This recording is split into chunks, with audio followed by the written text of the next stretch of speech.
Good morning बच्चों। चलिए आज हम लोग क्लास 7 का इतिहास पढ़ेंगे, है ना। क्लास 7 के इतिहास में हम लोग के मध्यकालीन इतिहास पढ़ना है। क्या पढ़ना है? मध्यकालीन इतिहास। क्लास 6 में हम लोग क्या पढ़े हैं? प्राचीन इतिहास। क्या पढ़ के आए हैं? प्राचीन इतिहास पढ़े हैं। और कक्षा 7 में मध्यकालीन इतिहास पढ़ेंगे। और क्लास 8 में अगले साल आप क्या पढ़ेंगे? आधुनिक इतिहास। क्या पढ़ेंगे? आधुनिक इतिहास पढ़ें, ठीक है।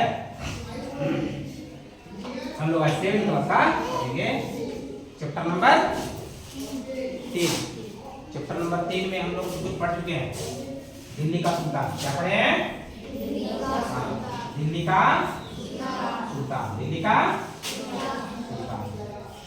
का हम लोग दिल्ली के सुल्तान के बारे में पढ़ने से पहले कुछ आवश्यक जानकारी हासिल करते हैं। हमारे देश के पड़ोस में एक देश है, भारत का बनाएंगे।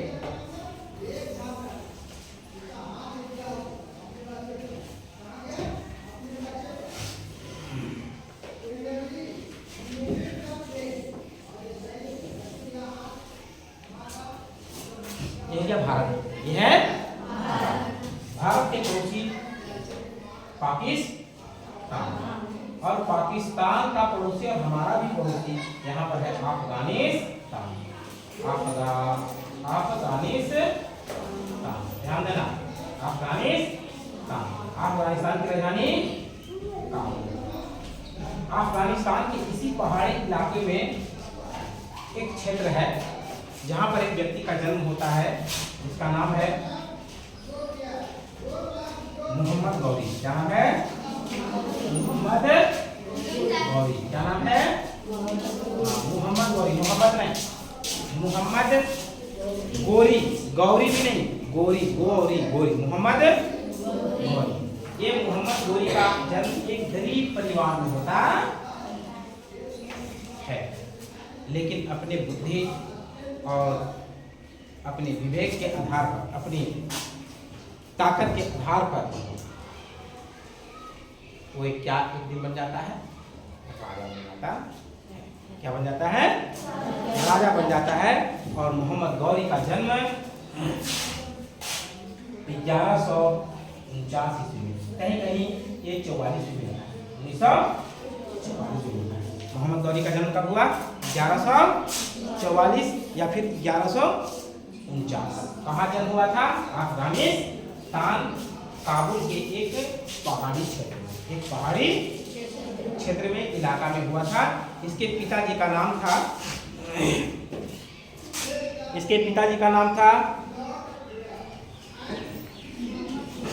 क्या? नहीं, इसके पिताजी का नाम था मोइनुद्दीन किन शाम। याद रखिएगा,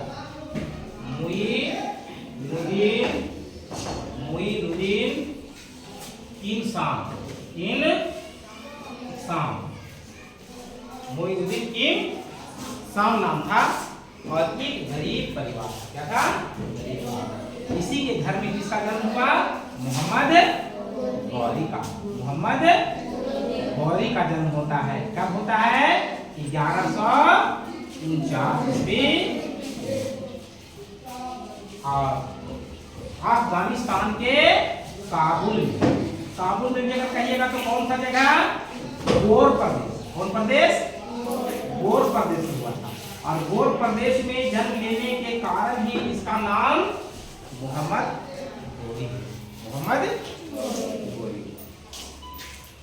गौरी। जैसे जैसे पढ़ा लिखा, उसका बुद्धि विवेक जगा, उसके अंदर सहनशीलता, साहस बहुत ज्यादा था, जिसके कारण से वो उसके अंदर एक राजा बनने का गुण झलका, और लोग उसे राजा के रूप में एक्सेप्ट भी करने लगा, नेता के रूप में एक्सेप्ट भी करने क्या। लेकिन अफगानिस्तान में इसका दाल नहीं गला, अफगानिस्तान में इसका दाल नहीं गला, छोटे मोटे क्षेत्रों में राजपाट किया। उसके बाद वहां से सीधे वो कुछ करता है किशोर भारत के और भारत में पहला आक्रमण उन्होंने करता है 1175 ईस्वी। हाँ बोलो बेटा, मच्छर काट रहा है। 1175 भारत में पहली बार आक्रमण कर किया मोहम्मद गौरी 1175 ईस्वी। कितना साल का होगा मोहम्मद गौरी? देखो तो 1149 में जन्मा है। इधर बेटा 15 में से 9 गया 6 या कितना बचा 6 में से 26 साल, मात्र 26 साल के उम्र में 26 साल के उम्र में आज के डेट में लड़का लोग यूं ही रोड में घुनाई करता है, बेरोजगार पड़ा हुआ है। 26 साल की उम्र में क्या किया?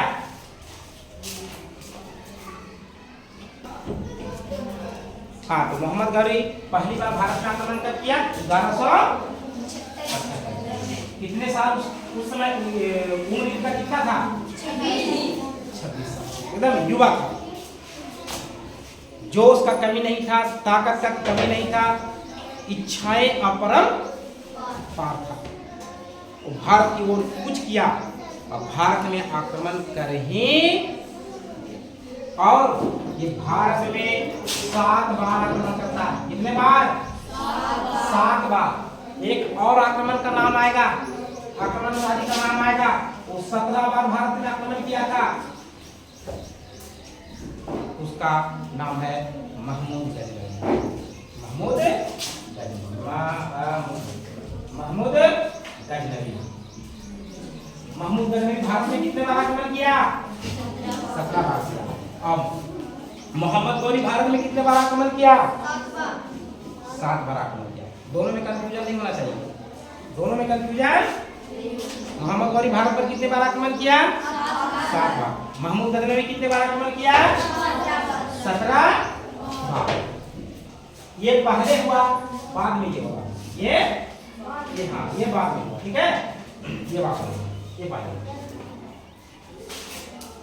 तो महमूद गजनवी जो है 17 बार आक्रमण किया और यहाँ से धन दौलत लूट करके ये वापस चला जाता था, धन दौलत लूट के वापस चला जाता था।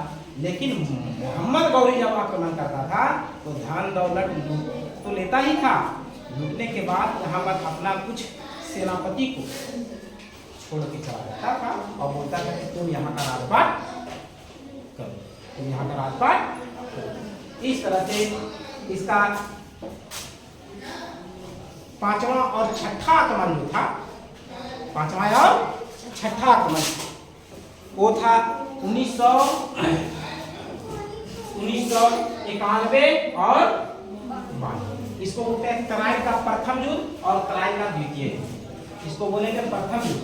तराइन का प्रथम युद्ध कब हुआ? 1191 और तराइन का द्वितीय युद्ध कब हुआ? 1192। याद रखिएगा, सारा डेट याद रखिएगा आपको। हाँ, तराइन का प्रथम युद्ध कब हुआ? 1100। तराइन का द्वितीय युद्ध कब हुआ? 1100। हाँ, उस समय किसके खिलाफ ये राजा, किसके खिलाफ ये लड़ाई लड़ा था? तो पृथ्वीराज चौहान। पृथ्वीराज चौहान, याद रखना, पृथ्वीराज चौहान बहुत फेमस राजा है। चौहान, पृथ्वीराज चौहान। और पृथ्वीराज चौहान के दरबार में एक कवि राजा था जिसका नाम था चंद्रवर। क्या नाम था? चंद्रवर, जिसका भी नाम याद रखिएगा, ठीक है। तो पृथ्वीराज चौहान और मोहम्मद गौरी के बीच में 1191 में घमासान युद्ध होता है। इतना भयानक युद्ध होता है, लेकिन अंततः मोहम्मद गौरी की हार हो जाती। कब? 1991। मोहम्मद गौरी को दबाया जाता है कुछ दूर तक, वो दुम दबा करके भाग जाता है, सीधे अफगानिस्तान की ओर भाग जाता है। लेकिन फिर तुरंत 8-10 महीना बाद तुरंत वर्ष चेंज हो जाता है, 1192 आ जाता है। फिर से वो एकदम पूरी ताकत के साथ पृथ्वीराज चौहान पर चढ़ाई कर देता। इतना भयानक युद्ध होता है, देखते ही देखते सेना गाजर मूली की तरह मैदान में ढेर लगी। भ्रम पैदा हो गया कि पृथ्वीराज चौहान को तीर लग गया। तो हुआ भी था, सही बात है। पृथ्वीराज चौहान को आंख में तीर लग गया, और आंख में तीर लगा तो छेद के ही पार से और पृथ्वीराज चौहान खुद सेनापति के भूमिका में था, तराई के मैदान में था और युद्ध लड़ रहा। लेकिन सेनाओं को भनक मिल गया कि हमारे राजा को तीर लग गया है, मूर्छित हो गया है, मर गया है। सेनाओं के बीच में भगदड़ मच गया, सेना तितर बितर हो गया। लास्ट में पृथ्वीराज चौहान को युद्ध के मैदान से बाहर ले जाया जाता है। तब तक सेनाओं में खलबली मच जाता है कि हमारे सेना की मौत है, हमारे सेनापति, हमारे राजा का मौत हो गया। इस तरह से 1992 ईस्वी में मोहम्मद गौरी पृथ्वीराज चौहान को हराने में सफल हो जाता और पूरे दिल्ली को, ये पूरा इलाका को क्या करता है, वो अपने कब्जे में ले लेता। कौन? मोहम्मद। और ये मोहम्मद गौरी कुछ दिन ठहरा यहाँ पर, धन दौलत मनमाना लूटपाट करके ले गया, लेकिन अपने यहाँ पर एक गुलाम छोड़ करके चला, 2 गुलाम को छोड़ करके, ऐसे 4 गुलाम लेकर का। गुलाम क्या है? गुलाम एक अरबी भाषा का शब्द, किस भाषा का शब्द है?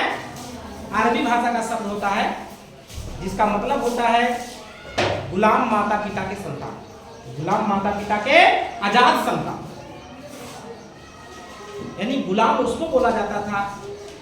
एक दिन आप लोग को बता रहे थे कि आज जैसे हम जानवरों को बाजार में बेचते हैं ना, उसको खिला पिला करके चिकना करके बाजार में ला करके बेचते हैं, अच्छा दाम लगेगा, अच्छा उसको सजा उजा देते हैं, कुछ रंग ढंग से सींग में कुछ लगा देते हैं, कुछ गले में पट्टी वगैरह बांध करके खूबसूरत बना करके उसको बाजार में ले जाते हैं। शरीर में गंदगी उंगी रहता है, उसको धो पोछ देते हैं ताकि ग्राहक को जल्दी पसंद आ जाए। ए लड़की क्या कर रही है? ए लड़की सुन रही है? तो तुम पसंद क्या कर रही है?